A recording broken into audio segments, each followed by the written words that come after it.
እኔ አንዳንድ የመከላከያ ሰራዊት አባላት እንደው ቁጭ ብላችሁ በቲክቶክ የምትለቁትን ነገር ሳይ በጣም ነው የምትገርሙ። አሁን የኢትዮጵያ ሰራዊት ምን አቅም ኑሮት ነው ከጎረቤት ሀገር ጋር ሄዶ ቀይ ባህርን ተዋግቶ የሚያስመልስ?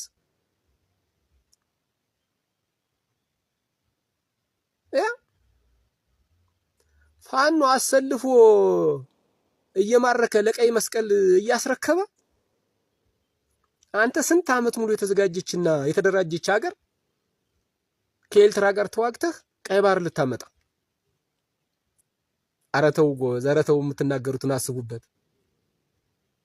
አብይ አህመድ እንደው ማታውራ ነው ማታውራ። ወደብ አገኘናል፣ አስጨበጨበው፣ አጨብጭብ አላጨበጨበ እንዳለ የካትሪ ምድረ ሆዳም ካትሪ በአመቱ የለም። ነዳጅ ተገኘ ሶማሌ ምናምን ውጋዴ የተባለ አጨበጨበ በአመቱ የለም። ዝናብ አዘነፍኩ አለ፣ ዝናብ ቀርቶ ውሃ ቧንቧ አስገባ። እንደው አብይ ኧረ ተው ጎበዝ፣ ኧረ ተው። እንደው እናንተ በምን አቅማችሁ ነው ኤርትራ ጋር ሄዳችሁ ቀይ ባህር የምትዋጉ? ቀይ ባህር እናስመልሳለን፣ አለበዛ ምን ሞታለን። መሞትማ ትደፋለህ፣ ይቀርልሃል። ፋኖ ያሰልፎ እየገረፈ አይደል እንዴ? እንኳን መድፍና ታንክ ድሮን የታጠቀች ሀገር ተዋግተህ ልታመጣ ቀርቶ ቀይ ባህርን ቀርቶ ማለት ነው። ቀይ ቦነት አታረግም። ቀይ ቦነት ማለት ነው። የኤርትራን ሰራዊት ብቃት እናውቀዋለን። ምክንያቱም እኔ መከላከያ ስለነበርኩ ማለት ነው። አጋዚ ኮማንዶ ክፍለ ጦር ነው የነበርኩኝ። 5ኛ ሻለቃ በባድመ በዛላምበሳ በስናፈ በአይጋ በገዛ ገረ ስላሴ በቁኒና ቁኒቶ ነው ምናምን ያች ጠፋችብኝ። በሸምበቆ በሸሸቢት ተዋግተናል ከኤርትራ ወታደር ጋር 3 ዓመት ማለት ነው። ያውም የዛን ጊዜ ንጹህ ጀግና የሀገር መከላከያ በነበረበት ሰዓት ማለት ነው። እንዳሁኑ የግብስ ዋሱ አይደለም። ከጣላ ቤት መጥቶ የሚቀጠረው ወታደር አይደለም። ቢያንስ አንድ ወታደር 8 ወር የሰለጠነው ኃይል ነው የነበረው የኢትዮጵያ ወታደር ማለት ነው። ጀነራሎች ጻድቃን ገብረተንሳይ በመጀመሪያ የነበሩት ማለት ነው። ኋላ ደግሞ ማን ነበር ያ ሽማግሌው ሰው እየተደረገ። በነገራችን ላይ የኤርትራን ውጊያ ጻድቃን ገብረተንሳይ ነው የጨረሰው። በዛን ሰዓት እንኳን በጣም ተቸግረን ነው ከኢትዮጵያ ዳር ድንበር እንዲሸሹ ያደረግናቸው። አይደለም ይሄ ከጠላ ቤት ከከራምቡላ ቤት ሱቅ ተልኮ ሳሙና ሊያመጣ ሲሄድ ፖሊስ እያፈነ የሰደደው 2 ወር የሰለጠነ ወታደር ቀርቶ በፍጹም አይደረግም። ወሬኞች ስለሆናችሁ ነው። ወሬኞች 10 መከላከያ አይደለም እንደ አንድ ፋኖ ሲያጠልፈው የሚል አላቃችሁም እንዴ? ቀይ ባህር እናስመልሳለን፣ አለበዛ ምን ሞታለን። ነገሩ ውጊያ ስለማታውቁ አልፈርድባችሁ። ማሰልጠኛ የተነገረህን ታቅራራለህ። እዚህ ኤርትራ ህጋዊ ሀገር ነች። በወቅቱ የኢትዮጵያ አመራሮች ስህተት ቢኖርበትም በአሁኑ ሰዓት እሷ ተገንጥላ በአፍሪካ 54ኛ ሀገር ሆና የተመሰረተች ሀገር ነች። ሉዓላዊነቷን ማንም አይነካትም። በፍቅር ካልሆነ በስተቀር በውጊያ በአሁኑ ሰዓት የኢትዮጵያ መከላከያ ባለው አቋም መሰረት አይችላትም።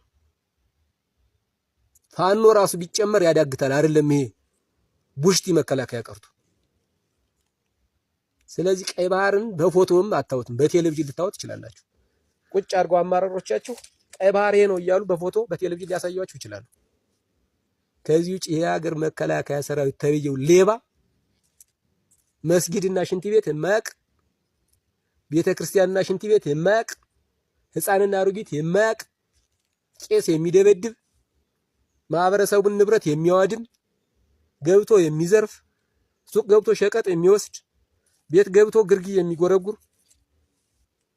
የማህበረሰብ ልብስ የሚያቃጥል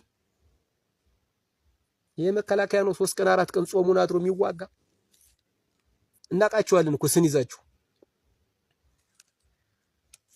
ሱቅ ተልኬ ሄጄ ነው አፍነው ያመጡኝ። ከከራምቡላ ቤት ነው አፍነው ያመጡኝ። ከምናስርክ ታገ ወታደርኩም ብለው ነው ያመጡኝ ነው እኮ የምትሉ። ስለዚህ ቀይ ባህርን ቀርቶ ማለት ነው ቀይ ቦኔት አድርገህ አትሄድም አንተ። ልንገርህ ቀይ ቦኔት ማለት ነው። የኤርትራ ወታደር ደግሞ ከ30 ዓመት በላይ በአግባቡና በስነ ስርዓቱ የተደራጀ ነው። እንደ አብይ ዝም ብሎ በጭብጨባ ስልጣን የያዘ አይደለም። ኢሳያስ አፈወርቂ ደግሞ ማንነቱን የሚያቅ አቅሙንና ጉልበቱን የሚያቅ ስንት ጊዜ ማዕቀብ ተጥሎበት ያልተንበረከከ ሰው ነው። በነገራችን ላይ ያልተንበረከከ ሰው ነው ማለት ነው። የኛ መሪ ደግሞ ቀዳዳ እልም ያለ ቀዳዳ የጠንቋይ ዘረ ጠንቋይ ደርሶ በሬ ወለደ ብሎ የሚያወራ ሆዳም ካቢኖችን የሚያስጨበጭብ ስለ ውትድርና ምንም የሚያውቀው የሌለው ጊዜ ሰጠው ቅል ድንጋይ ይሰብራል የተባለው በሱ ደርሶ ኢትዮጵያን እጁ ላይ ጣለለት። አለውቀት ይጫወትባታል። አለውቀት ማለት ነው። ስለዚህ የምነግራችሁ ነገር የሀገር መከላከያ ተብዬው ሽንታሞች አይደለም ቀይ ባህር ልትሄዱ ቀርቶ ማለት ነው ቡሬ ማንዳ አካባቢ ያዙ ስለማቀው ማለት ነው። ዝም ብለህ አትቀደድ። እያንዳንዱ የኢትዮጵያ ሕዝብ በተለይ የአማራ ሕዝብ አይደለልልህም። አሁን የኛ ቀይ ባህር አዲስ አበባ ነው። 4 ኪሎ ነው የኛ ቀይ ባህር። የአማራ ቀይ ባህር 4 ኪሎ ነው። ወደድክም ጠላህም ሌባ በለው ዘራፊ በለው ቀማኛ በለው ግባችን አላማችን የአማራን ሕዝብ መብት ማስከበር 4 ኪሎን መንበር ደግሞ መቆጣጠር ነው።